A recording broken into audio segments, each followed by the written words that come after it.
आम्ही कधीही तुम्हाला चुकीचं सांगणार नाही।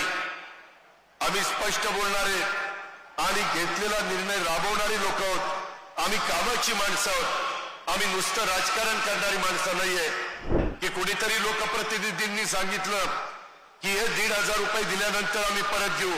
मी मुख्यमंत्री उपमुख्यमंत्र्यांच्या साक्षीने सांगतो, हे पैसे परत घेण्याकरता नाही, तुमच्याकरता दिलेले आहेत। कोण सांगेल आम्ही नंतर आढावा घेणार आहे? अजिबात नाही। हा सगळा अधिकार मुख्यमंत्र्यांचा नामालोकांचा आहे।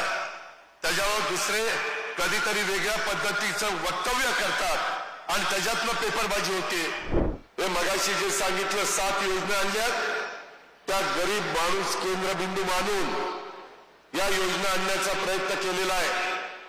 आम्हाला तुम्हाला सगळ्यांचं मायमाऊलींचं सबलीकरण करायचंय, सक्षमीकरण करायचंय। त्यांना इतके दिवस मान सन्मान प्रतिष्ठा प्राप्त करून देण्याचं काम आम्ही केलं। त्यांना निर्णय प्रक्रियेमध्ये आम्ही घेतलं। आज माझ्या जळगावच्या पुरतं बोलायचं झालं जिल्ह्याच्या, तर एकूण बचत गटाची संख्या 28,650 आहे। महिलांची संख्या 2,90,000 आहे आणि लाभार्थी माझी लाडकी बहीण योजना, मुख्यमंत्री माझी लाडकी बहीण योजना, हे 5,34,000 अर्ज आलेले आहेत। अजूनही अर्ज येतील।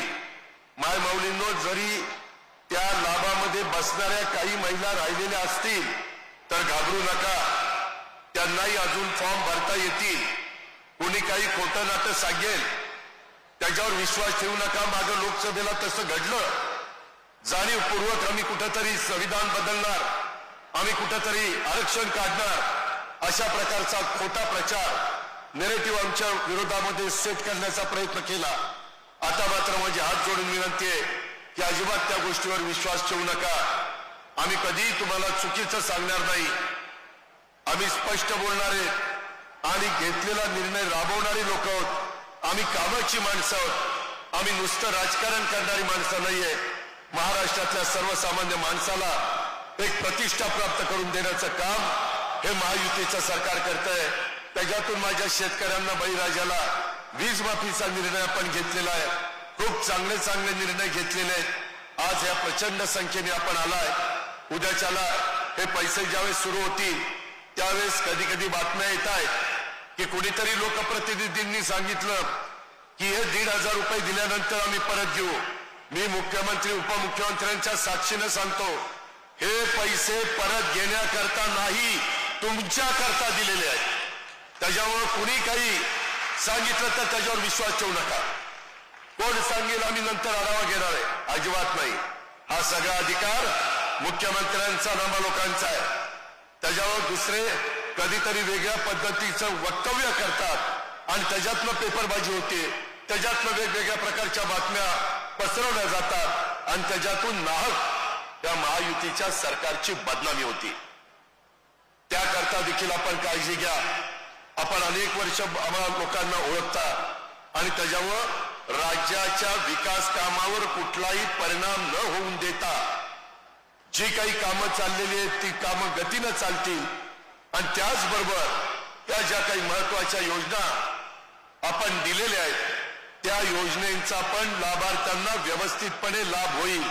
मात्र माझ्या मायबाऊलींनी आता इतके दिवस स्वतःच्या पोटाला चिमटा काढून तुम्ही स्वतःच्या गोष्टीला मुरड घातली। आता मात्र हे पैसे तुमच्या अकाउंटला येणार आहेत, कुणाच्या मार्फत नाही।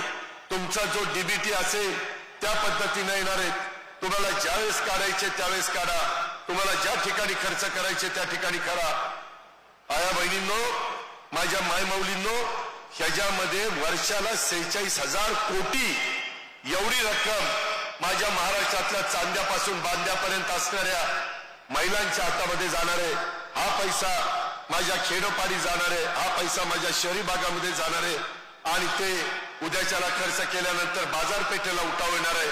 याही गोष्टीचा विसर आपण अजिबात पडून देऊ नका अशी माझी विनंती आहे।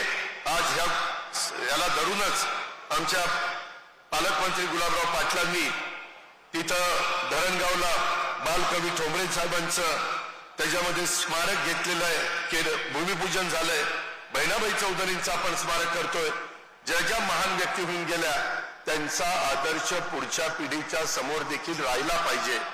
त्यांचं स्मरण नवीन पिढीनं पण केलं पाहिजे आणि त्यांच्या एकंदरीत तो काळ आठवत आपण त्यांनी दाखवलेलं रस्त्याने पुढे जायचं असतं त्या पद्धतीनं आपण पुढे जाण्याचं काम करूया. कुठल्याही खोट्या नाट्या प्रचाराला आपण बळी पडू नका. अतिशय दिमागदार कार्यक्रम माझ्या जळगावच्या पालकमंत्र्यांनी, सगळ्या आमच्या लोकप्रतिनिधींनी, सगळ्या अधिकाऱ्यांनी इथं जो घडून आणला त्याबद्दल सर्व माझ्या सहकाऱ्यांना मी मनापासून धन्यवाद देतो, त्यांचे मनापासून आभार मानतो. आणि माय माऊलींनो, तुम्हाला उद्याच्या काळामध्ये ही योजना किंवा इतर अनेक योजना आहेत त्या माझे देवेंद्रजी किंवा मुख्यमंत्री सांगतील. वेळ बराच झालेला आहे म्हणून मी वेळ घेत नाही, गरम देखील होत आहे. आणि त्यामुळं माझं तुम्हाला सगळ्यांना सांगणं आहे की याच्याबरोबर आपल्या इथली केळी असेल, आपल्या इथले पाटबंधारे खात्याचे प्रकल्प असतील, आपल्या इतर विकासाचे प्रश्न असतील, जे आमचे जळगावचे लोकप्रतिनिधी सातत्याने विधिमंडळामध्ये मांडतायत त्यालाही न्याय देण्याची भूमिका ही आम्हा लोकांची राहणार आहे. आणि त्याचबरोबर केंद्रामध्ये आता तिसऱ्यांदा नरेंद्र मोदी साहेबांचं सरकार आलेलं आहे. ते सरकार आपल्या विचाराचं आहे. उद्याच्याला त्यांच्याकडून देखील आपल्याला विकासाच्या करता मोठा निधी आणण्याचं काम देखील करायचं आहे. परंतु ते सगळं तुमच्या हातात आहे. तुम्ही जर उद्याच्या काळामध्ये येणाऱ्या निवडणुकीमध्ये ज्यावेळेस मतदानाला जाल त्यावेळेस या सगळ्या योजना चालू राहाव्या असं वाटत असेल, आपल्याला दर महिन्याला हे सबलीकरणाच्या करता जी मदत, जे काही रक्कम मिळते ती रक्कम मिळावी असं वाटत असेल तर मात्र तुम्ही ज्यावेळेस मतपेटीकडे जाल त्यावेळेस जिथं कमळ असेल, जिथं धनुष्यबाण असेल, जिथं घड्याळ असेल अशा ठिकाणी बटन दाबण्याचं माझी विनंती आहे. तो तुमचा अधिकार आहे. मी बळजबरी करणार नाही, तो तुमचा अधिकार आहे. परंतु विनंती करण्याचं तर आमचं काम आहे. घटनेचे शिल्पकार डॉक्टर बाबासाहेब आंबेडकरांनी तो आपल्या सगळ्यांना अधिकार दिलाय, संविधानाने अधिकार दिलाय.